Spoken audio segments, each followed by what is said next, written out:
the Penn State coaches know? When did they know you were coming? They knew like that day I left the visit, so that Sunday. Okay, so that's been a couple weeks now. Yes, sir. You've been They all didn't know. I only told Coach Franklin, Coach Diaz, and Coach Terry, and I told them not to tell the rest of the staff that I wasn't surprised.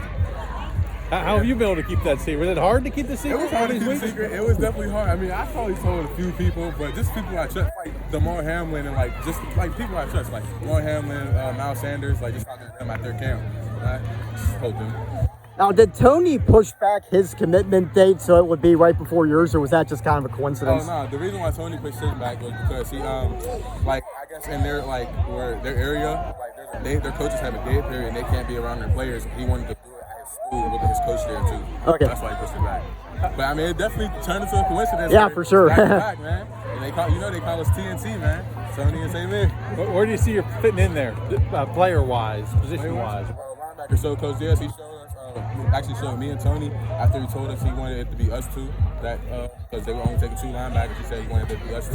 And I mean, we made the decision up there. Like me and Tony literally like stepped away from everybody else. He was like, bro, like you want to come here and change work? Like you want to turn up? And we was like, yeah, it happened.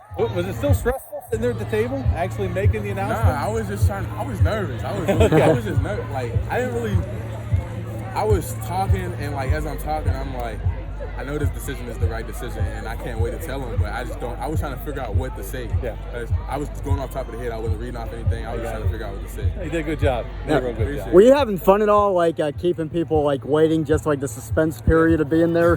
Definitely, because a lot of people they were like, "Man, where are you going?" Like a lot of like older people were like, "Man, where are you going? Let me know." And I'm like, just because you're older don't mean I'm going to tell you. Like, I'm going to make everybody wait. Only people I know is my family. How's the knee at this point? It's getting better. I should be cleared soon. I got testing next week, actually, to see how my running, my side to side, and my jumping and everything is. So it should all be good. Do you expect to be back on the field then at some point? I mean, it's still a little bit of pain. So we'll just wait to see. So you're not sure? So playing this year will be iffy? Yeah. Okay. Yes, sir. Okay. So what have you learned about, I guess, just still as a young man, just the ebbs and flows of life, going from last fall being on an operating table, well, first getting hurt, then being on an operating table, having the surgery, not being able to play football, having to go for the rehab, and now here you are, committed to one of the most prestigious programs in the country. I mean, so like when I got hurt, I'm like my first thought, I'm on the ground, and there was actually 5 different schools on my game. It was Clemson, Ohio State, Penn State, Michigan, and Notre Dame. And I look like I got hurt. I'm laying on the ground. I look to my right. I see them all standing there. And I was like, first thought in my head, I'm like, I'm not gonna have none of these offers left. So like, I went home. I literally cried the whole night because my knee was hurting, obviously. But then again, I'm like, this is painful. Like, I don't know how my future's gonna be now because I'm hurt. So I went to call coaches and I'm like, how do y'all feel about me getting hurt? Like, I'm crying on the phone with them. They're all like, you're good. Like, we know you're gonna fight through this because you're like a great guy. You're gonna fight through this and you're strong. And I'm like, absolutely. And like, that just made me feel so much better. And then like now that I'm back out here and I got my knee right, like it feels amazing. Penn State definitely stepped up. Did any of the coaches shy away though? Were there any of them? Definitely a lot of schools that shied away. Like Michigan, they told me like they were recruiting me heavy. Then they told me out of nowhere, like I was going to take an official visit there, but then like I wasn't hearing from the coaches, so I asked one of the coaches, like, would you even like can I take an official? He's like, let me check. I'm like, why? Yeah. But I mean, there were definitely a lot of schools that shied away, and that's why I stuck with the schools that I stuck with: Miami, Virginia Tech, and Penn State. Like I stuck with those 3 schools because they stuck with me the whole way through.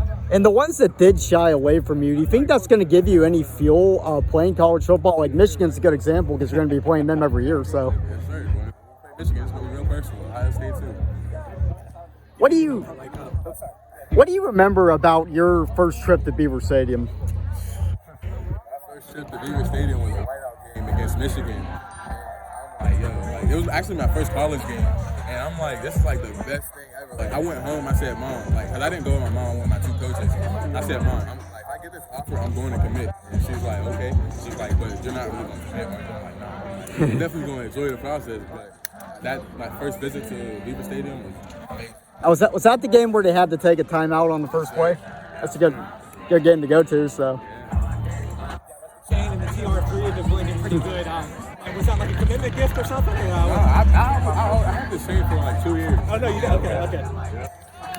What made you decide to commit here instead of the more traditional thing, which would have been committing at Brashear High School? Like I said, like there was you see all the kids practicing right here, and like this is where I grew up at. I played, and I'm like, I want to show these kids that it's possible to make it out. Like there's an outlet, there's an open outlet for you. Keep doing this, keep grinding, stay in the school books. It's easy to get out. How long have you been envisioning this day like happening the way it is? What was that? How long have you been picturing this day happening the way it is? I mean, like, honestly, ever since I started getting recruited, I'm like, I can't wait until, like, the day I commit. I just want to see how it's going to be. And, like, when it happened, like, seeing all these people out here, I'm like, this is mad love. Like, I see how many people support me. And I appreciate everyone who came out today. Is it everything you thought it'd be? Definitely everything I thought it would be. Like, at home, I was imagining, I'm trying to picture it. I'm like, how is it going to be? Is there going to be a lot of people? Is a lot of people not going to come? But there was a lot of people really showed out for me, and I really appreciate that. Now, what is your relationship like with Tony? Because people associate you with playing the same position, but just like with you two getting to know each other, how would you say that you kind of click on a personal level away from football? So, I mean, me and Tony met at the latest spring game at Penn State. And, I mean, there, like, we had, like, shot around with each other a little bit, chatted a little bit. And, like, ever since that visit, like, we've, like, got each other's socials and stuff, got each other's number. And, like, we've been just keeping tight since then. And then, like, after that last official visit at Penn State, it was just a great one. Like, we spent a lot of time together because we were the only two linebackers there. And, you know, like I said, Coach Manny Diaz was like, we're only taking two linebackers. And me and Tony, like, stepped aside from everyone. And we're like, you want to do this? And we both say, yeah, I did it. And how would you say that you two are similar and different in your skill sets? So we're definitely similar. Like, no, what separates us from linebackers, we can cover, we can run, we can rush off the edge, like we can do anything. Like that's the problem with me and Tony. Like that's why we're gonna be two good dudes at Penn State, and we're gonna do a good job on our defense. And I believe that a lot. So you're the second Western PA guy to commit, Lamont Payne being the first. How well do you know Lamont, and what's the relationship like there? Me and Lamont, we're tight. That's my dog. We played 7-on-7 together for Evolve, and like, we knew each other for a while. Is he here tonight, by the way? No, he couldn't make it. He couldn't make it tonight. Okay. So how would you say that you've bonded with the 2023 class? Obviously, you weren't a part of it officially before. Now you're a part of it. So what are your bonds like with some of the just guys that have signed or committed? Visit, I mean, like before that last visit, a lot of them were texting me a lot, and I'm nervous as heck right now. No, you're good. You're good. So, like before that last visit, a lot of guys like were texting me like, "This is the place to be. This is home." And I'm just like I want to come see for myself. And then after we took that official visit together, like we all just clicked, and I'm like, "This is the place to be." Like, it was just a family. And, like we already got that bond already. Okay, so you said you committed. This was your uncle's birthday, and I got you. So what was his name? Tyrone Robinson. Okay, and what do you think he would be thinking right now if he were here watching you? You know.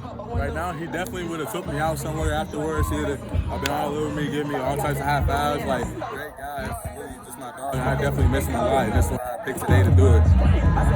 Awesome. So, yeah, is there anything you'd like to say to Nittany Nation? Hey, man, I'm excited to be a part of the family now, and I'm ready to work.